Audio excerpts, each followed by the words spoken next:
अगर मौजूदा दौर पर नजर डाली जाए तो फितनों की भरमार लगी हुई है और हर एक दिन नया फितना सामने आता है।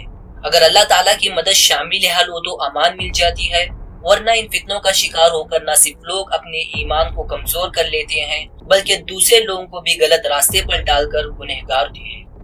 अल्लाह ताला ने अपनी काबिल कुदरत से बेशुमार मखलूकात पैदा की हैं, लेकिन सिर्फ दो मखलूकात को अपनी इबादत करने या ना करने का इख्तियार दिया है, एक इंसान और दूसरा जिन्नात। क्योंकि जिन्नात हमें जाहिरी आंखों से नजर नहीं आते, इसीलिए इनके बारे में बहुत सारे ऐसे मनगढ़ंत अकायद और गलत अकायद जन्म ले चुके हैं जिनका अकल से और इस्लामी तालीमात से दूर दूर तक कोई ताल्लुक नहीं है।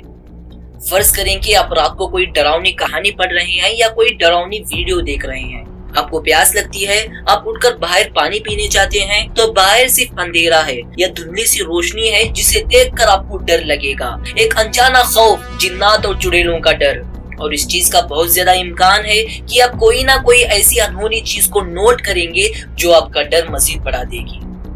यही वजह है कि कुछ लोग जब रात को छत पर सूखे कपड़े तक भी उतारने जाते हैं या कोई और काम भी होता है तो इससे वापसी पर डर और खौफ के मारे दौड़ लगा देते हैं, क्योंकि एक अनजानी मखलूक का डर इन्हें सताने लगता है, जबकि असल में वहाँ कोई जिन वगैरह मौजूद ही नहीं है, बल्कि ये आपकी अपनी दिमाग की, आपके लाशऊरिया दिमाग के अंदर दी हुई ताज़ा मालूमात है जो कि किसी डरावनी फिल्म या कहानी की सूरत में आपके दिमाग में खुद दाखिल हुई है, और इसीलिए वो हर आम सी चीज या वाक़ये को नोट करके गैर मामूली चीज भी दिखा रहा है, हमारे लिए खतरे का एहसास पैदा कर रहा है जो कि सिर्फ आपका वहम है। दोस्तों, इस चीज को साइंस की जुबान में हेलोसिनेशन या प्लेसिबो इफेक्ट कहते हैं। लेकिन अब सवाल ये पैदा होता है कि क्या वाकई जिन्नात का वजूद साइंस और इस्लाम से साबित शुदा कोई मखलूक के तौर पर हकीकत है या फिर महज हमारा वहम है जैसे कि साइंस कहती है। पूरी दुनिया में और आम तौर पर हमारे मुआशरे के अंदर ये माना जाता है कि जिन्नात इंसानी दिमाग और सोचों पर हावी हो सकते हैं, लेकिन कुरान करीम के अंदर इंसान को अशरफुल मखलूकात कहा गया है, ना कि जिन्नात को। तो आज की इस वीडियो में हम जिन्नात के वजूद से मुतालिक हकीकत को साइंस और कुरान दोनों के नजरिए से जानने की कोशिश करेंगे। दोस्तों, मौजूदा साइंसी तरीके के मुताबिक जिन्नात को लेबोरेटरी में रखकर, इसके तस्वीरें बनाकर, इसकी लंबाई चौड़ाई माप कर या कोई भी केमिकल रिएक्शन करके जिन्नात के वजूद को साबित नहीं किया जा सकता। लेकिन दूसरी तरफ जिन्नात का मुशाहिदा लोगों ने कर भी रखा है, लेकिन ऐसा मुशाहिदा दोबारा किसी भी वक्त अपनी मर्जी से दोहराया नहीं जा सकता। इसीलिए साइंस इन शवाहिद को एक साइड पर रख देती है। मिसाल के तौर पर, अगर आपने रात के 12 बजे एक जिन को देखा, तो अगर कोई दूसरा शख्स रात के उसी वक्त वहाँ पर जाए तो 100% इस बात का इम्कान है कि वो इस जिन को नहीं देख पाएगा, क्योंकि जिन्नात हमारे मुशाहिदे के पाबंद नहीं है और ये मुशाहिदा दोबारा किसी भी वक्त नहीं दोहराया जा सकता। हाँ, अगर साइंसी तरीके के अंदर अदल बदल कर दिया जाए तो हो सकता है कि साइंस भी जिन्नात को मानने लगे। दोस्तों, इस्लामी नुक्ते पर नजर डाली जाए तो जिन्नात के वजूद पर यकीन रखना हमारे मजहब और दीनी तालीमात का हिस्सा है, क्योंकि कुरान पाक में अलग अलग जगह पर इनका जिक्र वाज़ेह तौर पर मौजूद है। और कुरान करीम की सूरह रहमान तो पूरी की पूरी इस बात पर शहादत देती है कि जिन्नों को इंसानों की कोई किस्म समझने की ही गुंजाइश नहीं है, यानी जिन्नात एक अलग से मखलूक हैं। इसके अलावा हदीस के अंदर भी इनका जिक्र मौजूद है कि इंसान को अल्लाह ताला ने मिट्टी से और जिन्नात को आग के शोले से पैदा किया, इसीलिए वो दिखते नहीं है। और ये हजरत आदम अलैहिस्सलाम की तख्लीक से पहले भी मौजूद थे। हजरत आदम अलैहिस्सलाम की तख्लीक से तकरीबन 2000 साल पहले जिन्नात इसी जमीन पर आबाद थे जहाँ आज हम इंसान आबाद हैं। लेकिन ये बहुत ही सरकश और नाफरमान होते चले गए, एक दूसरे को कत्ल करने लग गए और फितना और फसाद के अंदर मुब्तला हो गए। तब अल्लाह ताला ने जिन्नात से हुकूमत लेकर एक ऐसी नई मखलूक को देना चाहिए, यानी आदम अलैहिस्सलाम को। लिहाजा हजरत जिब्राइल अलैहिस्सलाम को फरिश्तों की जमात के साथ जमीन पर उतारा गया, जिन्होंने इन शैतान जिन्नात के साथ जंग की और इन्हें सुनसान वादियों, पहाड़ियों और समंदरी इलाकों के अंदर कैद कर दिया, जहाँ वो हजरत सुलेमान अलैहिस्सलाम के दौर तक कैद रहे और फिर अल्लाह ताला के हुक्म से आजाद हो गए। लेकिन अल्लाह ताला ने हजरत सुलेमान अलैहिस्सलाम को जिन्नात पर भी हुकूमत अदा की थी, लिहाजा वो इनका हर हुक्म मानते और इनके लिए बड़ी बड़ी तामीरात करते रहे, जो कि आज भी मौजूद है। हजरत दाऊद अलैहिस्सलाम ने बैतुल मुक़द्दस की बुनियाद रखी तो इसके मुकम्मल होने से पहले ही आपकी वफात का भी वक्त आ पहुंचा। आपने इस काम की वसीयत अपने बेटे यानी हजरत सुलेमान अलैहिस्सलाम को फरमाई, लिहाजा हजरत सुलेमान अलैहिस्सलाम ने जिन्नों की एक जमात को इस काम पर लगा दिया और इस इमारत की तामीर होती रही। इसी दौरान आपकी वफात का वक्त भी करीब आ गया और आप मेहराब में खड़े हो गए, लेकिन जिन्नात को ये पता तक नहीं चला कि आप वफात पा चुके हैं, जिसका जिक्र कुरान करीम में कुछ इस तरह से बयान है कि जब हमने इस पर मौत का हुक्म भेजा, जिन्नों की इसकी मौत ना बताई, मगर जमीन की दीमक ने इसका आसा खाती थी। फिर जब सुलेमान जमीन पर आया, जिन्नों की हकीकत खुल गई। अगर गैब जानते होते तो इस खारी के अजाब में ना होते। यानी कि जिन्नात इंसानी जिस्म के अंदर दाखिल होकर इंसान को बहका सकते हैं। ये वो सब कुछ बता सकते हैं जो इस वक्त इंसान सोच रहा है। इसके अलावा वो गैब के बारे में कुछ नहीं जानते। आम तौर पर एक गुनाहों की जगहों पर इस वक्त इंसानी जिस्म में दाखिल हो जाते हैं जब इंसान बहुत ज्यादा गुस्से के आलम में हो, और इसी गुस्से के आलम में इंसान से तरह तरह के गुनाह करवाते हैं, जिसमें कत्ल तक भी शामिल है। लेकिन नेक लोगों के करीब तक भी नहीं भटक सकते, जैसे कि अल्लाह के रसूल सल्लल्लाहु अलैहि वसल्लम अमीरुल मुमिनीन हजरत उमर के बारे में फरमाते थे कि शयातीन उमर को देखकर रास्ता बदल लेते हैं।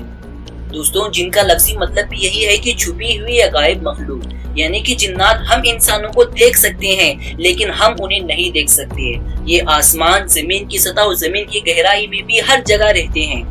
हज़रत सईदना अब्दुल्ला बिन उमर रज़ियल्लाहु अन्हु फरमाते हैं कि चौथी जमीन के ऊपर और तीसरी जमीन के नीचे इतने जिन्नात हैं कि अगर वो तुम्हारे सामने आ जाएं तो तुम्हें सूरज की रोशनी ही दिखाई ना दे। और इनकी नस्ल इतनी ज्यादा फैल चुकी है कि जब इंसान का एक बच्चा पैदा होता है तो जिन्नात के यहाँ 9 बच्चे पैदा होते हैं। इन रिवायत से तो एक बात पता चलती है कि जिन्नात की औलाद होती है और वो इंसानों के मुकाबले में 9 गुना ज्यादा होती है। इमाम जलालुद्दीन अस्सुयूती लिखते हैं कि जिन्नात की कई अकसाम है। पहली किस्म है गौल। ये सबसे खतरनाक और खबीस जिन है जो किसी से भी मानूस नहीं होता, किसी पर तरस नहीं खाते और ना ही दोस्ती करते हैं। ये ज्यादातर जंगलात में रहते हैं और मुख्तलिफ शक्लें बदल सकते हैं, और ये सिर्फ रात के वक्त ही बाहर निकलता है और अकेले सफर करने वाले मुसाफिरों को अक्सर दिखाई भी देता है, जो इसे अपने जैसे ही इंसान समझकर बैठते हैं और ये मुसाफिरों को रास्ते से भटकाता है। दूसरी किस्म के जिनको कहते हैं सालादा। ये भी जंगलों में रहते हैं और ये जब किसी इंसान को देखते हैं तो इसके सामने नाचना शुरू कर देते हैं। इसे चूहे और बिल्ली का खेल खेलना बहुत पसंद है, यानी इंसानों को डराना और डराने के बाद इंसानों के पीछे भागना इसे बहुत पसंद है। तीसरी किस्म के जिनको कहते हैं गद्दार। ये मिस्र के अतराफ और यमन के अंदर पाए जाते हैं। ये इतने भयानक शक्लो सूरत के होते हैं कि इसे देखते ही इंसान बेहोश होकर गिर जाता है। इसके अलावा चौथी किस्म कहलाती है बुल्हान। ये वीरान समंदरी जजीरों के अंदर रहते हैं और इसकी शक्ल ऐसी होती है जैसे इंसान शुतुरमुर्ग पर सवार होता है। इसके अलावा पांचवी किस्म कहलाती है मश्क। ये इंसान के आधे कद के बराबर होती है और देखने वाले इसे कुछ डरावना समझते हैं। बाज़ जिन्नात इंसान से मानूस भी हो जाते हैं और इन्हें तकलीफ नहीं पहुंचाते, हालांकि इनके साथ इनके घर में भी रहते हैं। इसके अलावा कुछ जिन्नात ऐसे हैं जो हवाओं में उड़ते फिरते हैं और इनकी पहुंच पहले आसमान तक होती है। ये वहां कान लगाकर गैब की बातों को सुनने की कोशिश करते हैं ताकि जमीन पर वापस जाकर फितने और फसाद में इंसानों को मुब्तला कर सके, लेकिन इन्हें रोकने के लिए आसमानी पत्थर या साबे साकिब मारे जाते हैं ताकि इनको दूर रखें। सिर्फ एक वक्त ऐसा था जब इनके लिए पहले आसमान के दरवाजे भी बंद कर दिए गए, और वो वक्त था जब आप सल्लल्लाहु अलैहि वसल्लम पर वही नाजिल हुआ करती थी। इसके अलावा ये कब्रिस्तान और वीरान जगहों पर भी पाए जाते हैं और बहुत ही बदसूरत और डरावनी शक्ल के होते हैं, जिनके सर को कुरान करीम में जहन्नम की तह में उगने वाले दरख्त के फल से तशबीह दी गई है। यहाँ आपको ये बताता चलूं कि नेक जिन्नात और काफिर जिन्नात के रहने की जगह बिल्कुल अलग अलग होती है, क्योंकि नेक जिन्नात पहाड़ों की चोटियों पर रहना पसंद करते हैं, जबकि काफिर जिन्नात गैर आबाद और बयाबान जगहों पर रहते हैं, जिसका हवाला में अहादीस मुबारका में भी मिलता है।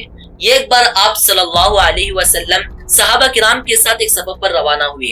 आप सल्लल्लाहु अलैहि वसल्लम रफ़े हाजत के लिए तशरीफ ले गए तो सहाबा किराम ने इस जगह से कुछ देर के बाद शोर और चीखो पुकार की आवाज सुनी। जब आप सल्लल्लाहु अलैहि वसल्लम वापस तशरीफ लाए तो सहाबा किराम ने यह मामला दरियाफ्त किया कि किस चीज की आवाज थी।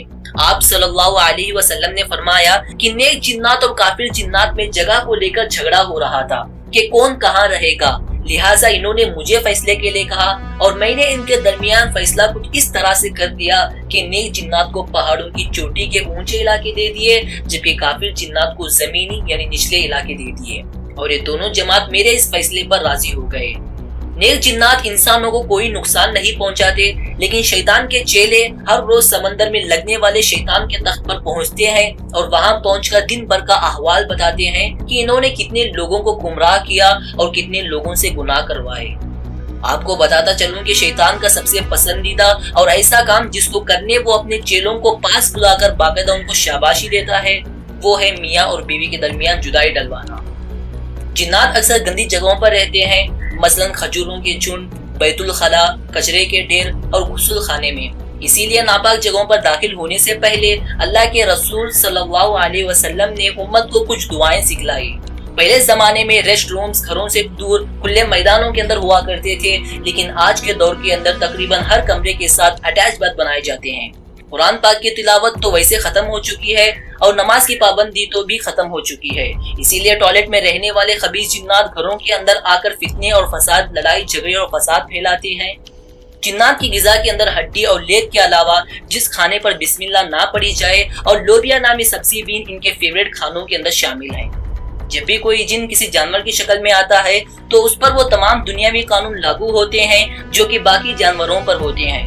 مثال کے طور پر اگر کوئی جن کتے کی شکل میں آیا اور کوئی انسان اس کتے کو مار دیتا ہے تو اس کا مطلب یہ ہے کہ وہ جن حقیقت میں بھی مر جائے گا۔ یہ پیدا بھی ہوتے ہیں اور مرتے بھی ہیں، شادی بیاہ بھی کرتے ہیں اور ان کو بھی انسانوں کی طرح موت آتی ہے۔ ان کی عمر ویسے تو لمبی ہوتی ہے، لیکن صرف ایک جن ابلیس کو اللہ پاک نے قیامت تک کے لیے مہلت دی ہے کہ وہ زندہ رہے گا اور انسانوں کو بھٹکاتا رہے گا، کیونکہ یہ جب بھی بوڑھا ہوتا ہے تو اللہ پاک اپنے حکم سے اس کو دوبارہ سے جوان کر کے مزید مہلت دے دیتے ہیں۔ لہٰذا اب آتے ہیں ان کی حقیقت پر۔